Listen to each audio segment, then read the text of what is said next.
All right, let's move on now to caring for the most common fabrics. So, each fabric has kind of its own unique properties that make its care approach unique. So can you share some brief advice on how to care for the most common fabrics? And I don't know if you want me to go down them or you just want to give a general. The ones that were featured in the article were cotton, linen, polyester, silk, wool, and rayon. So there are really two categories of products there, right? You've got a manufactured product and a natural product.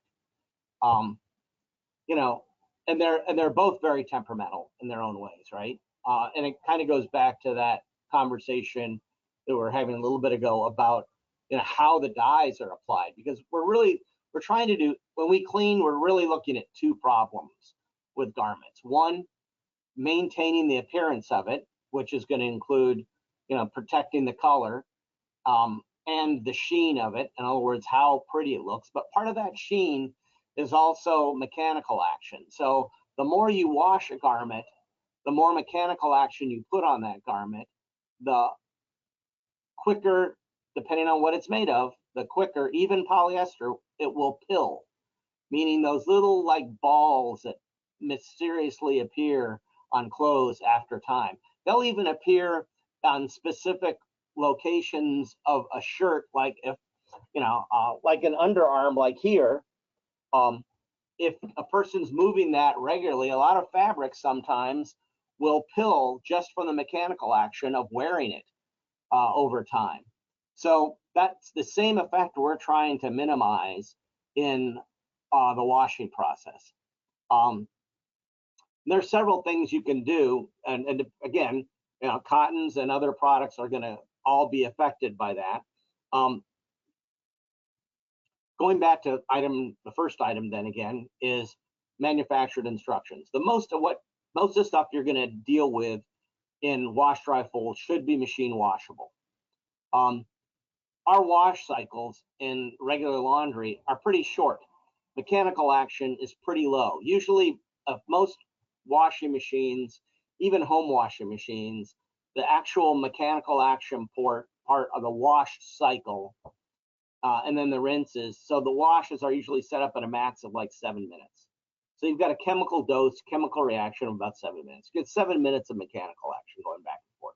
Then you're going to get a spin. Spins are not that difficult to deal with in laundry, because you're putting all the garments on the outside of the drum.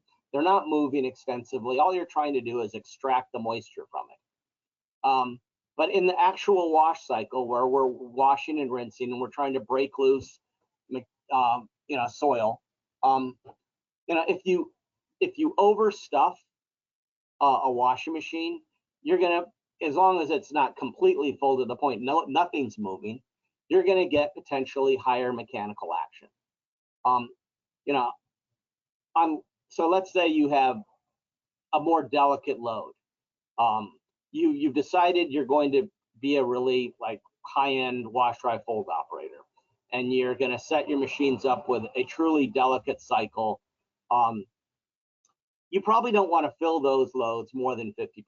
In the wet cleaning world, which is how dry cleaners have gotten around the perk and gone into wet cleaning, which is basically laundry, they never load a wet clean load more than 50%, and frequently on items like sweaters and things that will really be affected by heavy mechanical action. So rayon, silks, these kinds of things that they're controlling the temperature, the mechanical action in, and we can't do that with our machines, but you can get close to it on a delicate cycle.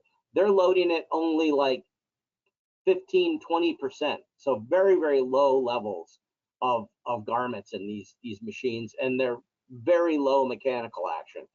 It's more like a quarter of a turn, boom, boom, boom, boom, where you can put a delicate garment in there where you're getting some little bit of movement in the water and still getting some clean action with the chemicals. So the things, if you're really looking at delicate cleaning, the thing that I would say, which I've told people for years, is invest in a tub where you can fill and hold that tub. I know one of my friends, Rob Mays, built one of these things and had actually a lot of them in his laundry. And another friend, Paul Pettifer, did the same thing.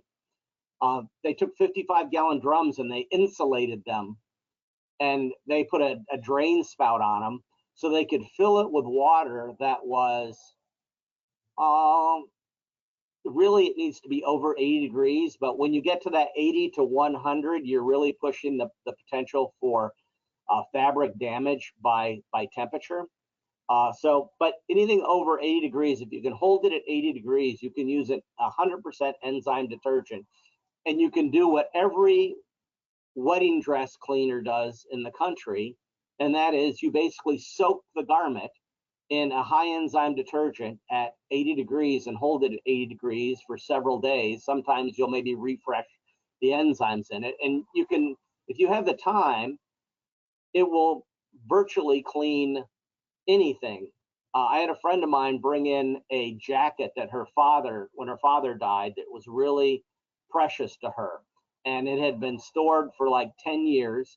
He was a smoker, and it had stains on it that were over 10 years old. And she said, is there anything you can do to save this jeans jacket that was embroidered?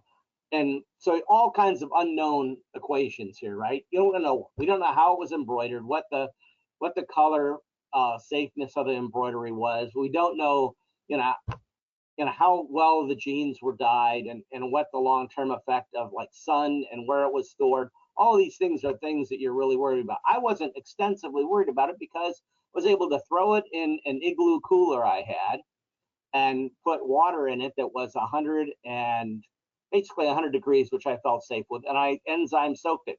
It took me 3 soaks, but the jacket came out with a bunch of stains on it prior. It came out virtually perfect, better than any dry cleaner could have done. And you can do that exact same thing if you want to invest in the time. What would you charge for something like that? Restore. I mean, there are companies that do restoration of precious garments that charge enormous amounts of money, but this is all they're doing. And then you want to air dry it, hang it and let it go. And maybe when it's completely dry, you put it in a tumbler, a dryer with no heat or low heat for a few minutes to loosen it up.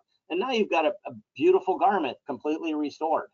And it's something every laundry operator is technically capable of doing if they wanted to. And that's how I would treat all of these really delicate fabrics that are listed. Linen is a big one. Mechanical action on linen will flat out destroy it because that's just how it's built. It's a very, very loose woven cotton. And if you apply any mechanical action to it, you're going to literally tear it apart. It'll become deformed and out of shape within minutes, and you're basically screwed.